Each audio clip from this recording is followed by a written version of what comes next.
Hello and welcome. My name's Dr. Tina Ray. I'm an educational and child psychologist.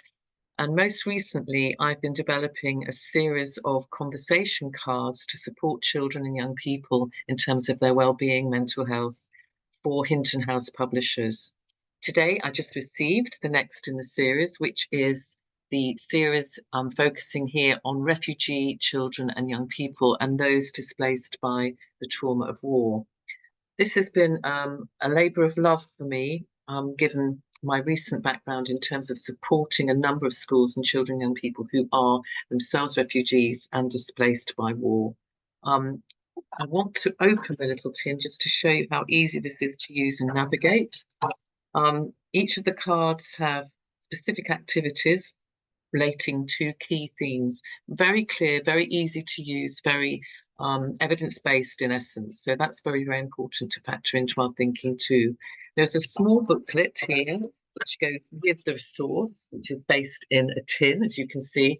And these little cards are separated, 50 of them, into key headings under areas I think that the children, young people would need to focus on. So finding out about themselves, letting us know about themselves, making them more able and more conscious of their feelings, what they've experienced, and how to actually vocalize those and process those. Thinking about some of the memories that they've had, even though some of those may be very difficult. Focusing also on self-care tools and building up a well-being toolbox. Now, what's important to factor into our thinking in using this resource is that it is not a form of therapy. These are discussion cards. And what they really want to I think, in essence, is to support that child to be able to process the stuff that they've had to encounter, the things that they've gone through, which can be very traumatic and difficult. However, at the outset, it's important to remember this. This is not a therapy. This is a set of discussion cards. And there is something I think we have to remember, and that is we need to do no harm. So when you're working with a child and you're worried particularly about them and you feel that this isn't something that's appropriate for you, you must actually elicit additional support and help from a trained specialist counsellor or educational child psychologist or clinical psychologist through your CAMS service.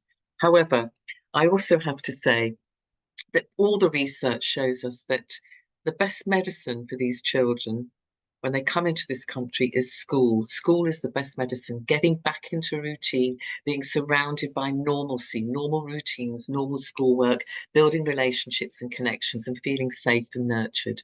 So a useful resource, and it can really open up conversations and support a child to feel safe, to remember things that they need to remember, to process those when and as they need to do that. So there is no kind of force kind of pushing a child into having conversations that are not appropriate. So in essence, many of these cards can be self-selecting, but they are also very much emanating from positive psychology. So building up a knowledge and awareness of the good things that happen, the fact that there is hope that good things can happen again, and that they can learn the skills and tools that they need in order to navigate some of the difficulties that they face or have faced. So very, very useful.